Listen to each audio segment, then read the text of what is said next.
I feel it's particularly important that when you're working an application or a story problem, you're given an equation, that you should list the variables and write out for yourself what the variables represent.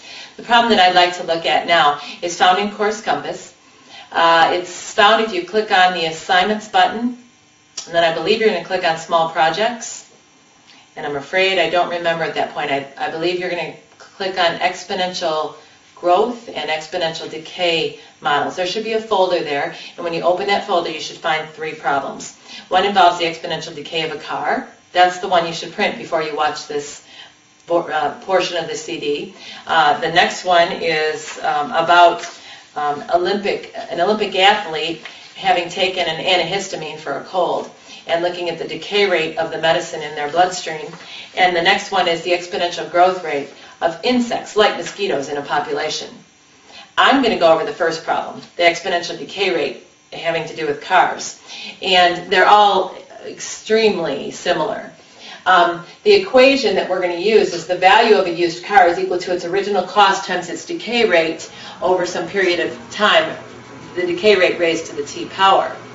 And the problem that I've got in front of me that you'll have to print out in Course Compass, it says, where V is the current value of the car in dollars, C is the original cost of the car in dollars, T is the number of years after the car is new, and then it doesn't say, D is the decay rate. It says a 1987 model, so you've got to remember it's a 1987 model, sold for $8,100. That was what its current value in 1990. That's 3 years after it was new. So T, 3 years after it was new, its value was $8,100. So I'm going to go here into this equation, and I'm going to put the $8,100 is equal to C times D to the third power, because it's in 1990 that we have this value, and this was a 1987 model, so it was 3 years old. I'm going to develop 2 equations because I'm given 2 pieces of data. My next piece of data says that it was worth $6,910 in 1991. So $6,910 in 1991. My exponent will now be 4, because 1991 is 4 years after 1997. You need to solve this system of equations. That's all it is. It's 2 equations with 2 unknowns. And I've basically asked you to find values for C and D.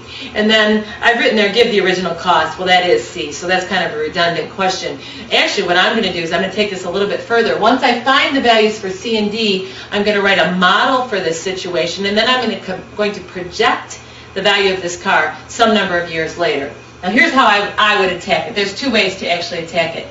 Because the variable C here is raised to the first power, I would take one of these 2 equations. I'm going to take the first and solve it for the letter C.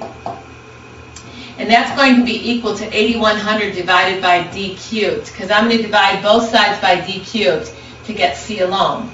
And then for C in the second equation, I'm going to substitute in 8100 divided by D cubed.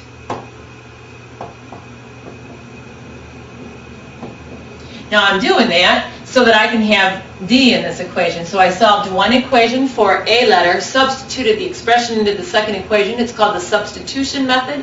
When you solve a system of equations, you've done that a long time ago now. And I'm going to reduce this D cubed and this D to the 4th power, and what I'll have is just 8100D will be left. And so now I have to ask you to take your calculator and to divide both sides of this equation by 8100. And when you do, you'll have a value for the decay rate. And I've got 0.853. That basically means you're going to keep 85% of the value of the car every year from the previous year's value. So you drive it off the lot and it's worth 85%. 1 year later, it's worth 85% of that amount. A year later, 85% of that decaying amount. So that's my decay rate. To find my cost, my value for C, I personally would go into this equation that's rearranged, and I'd find C by taking 8100 and dividing it by 0.853 to the 3rd power. And when you do that, you should get a cost of $13,000. And I'm going to round this up to $47. It's actually $13,046.86 if you keep all your decimal places here. So we've got a value for C and for D in this equation. What that allows me to do is to write a model. A model for this situation says I could find the value of this car based on its original cost of $13,047, C, times its decay rate of 0.853 to the T power. Here's my model. So in all these problems, I'm going to be asking you for, if you will, this C value, this D value, put them into the original equation to establish a model. In this case, the value of a used car, T years from when it was new. And then finally, I might ask you, no, I don't on this sheet, as far as the decay of cars go.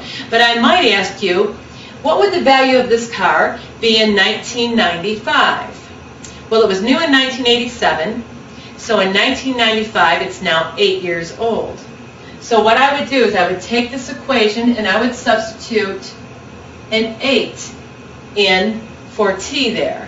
And if you did that with your calculator, 0.853 caret to the 8 power, hit enter, multiply that by $13,047, and you would find that the value of that car would now be worth $3,657. I'm rounding it off to dollars just for space's sake.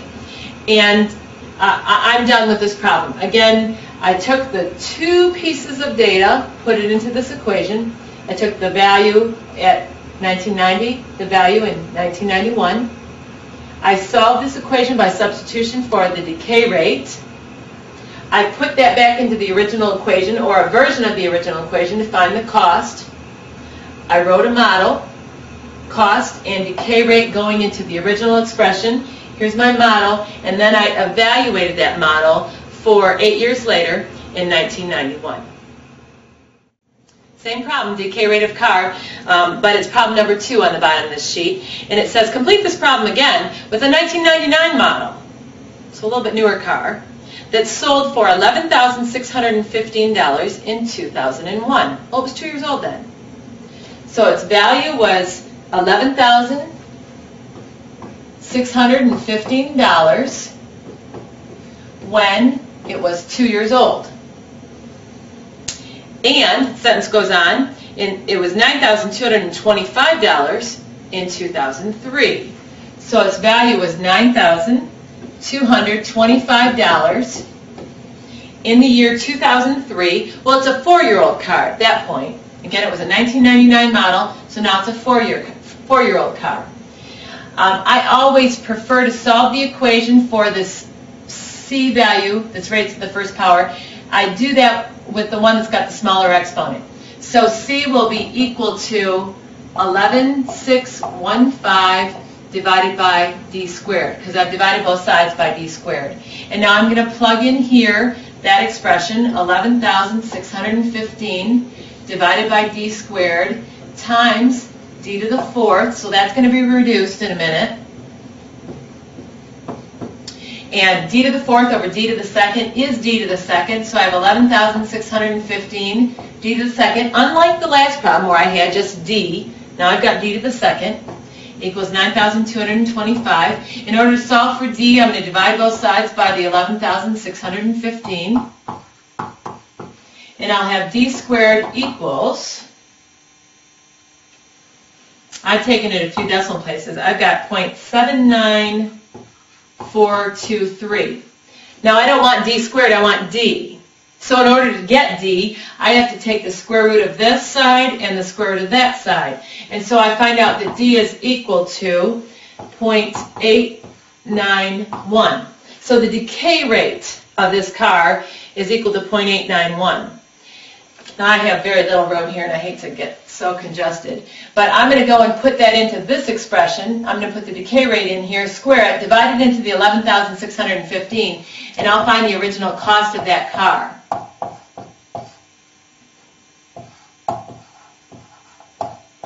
And so if you took 11,615 for me and divided by 0.891 squared, you would get $14,624. That's the original cost of this car. And I'm going to go ahead and get rid of this and come on over here to show you the model. The model would then read that the value of this used car would be equal to its original cost of $14,624, so I'm putting that in for C, times the decay rate of 0.891, all of that, just the 0.891, raised to the T power. This is the model I'm looking for. I've stated what D is, I've stated what C is, and then if I said to you, find the value of this car in 2004, that would be 5 years later from when it was new. So you'd put a 5 in here for T, raise 0.891 to the 5th power, multiply it by 14,624 and get the value of that car. I'm hoping that this demonstration will help you with the fairly large assignment. I believe it's a 30-point assignment where I ask you to look at this Olympic casualty, because this Olympic athlete got disqualified from the games by taking an antihistamine or something for a cold that was prescribed by their doctor. And then look at also the problem involving exponential growth with insects. Do those problems by hand, scan them and send it to me in an email or fax it to me. And you're going to probably need to get that to me, I can't remember the date, but fairly quickly.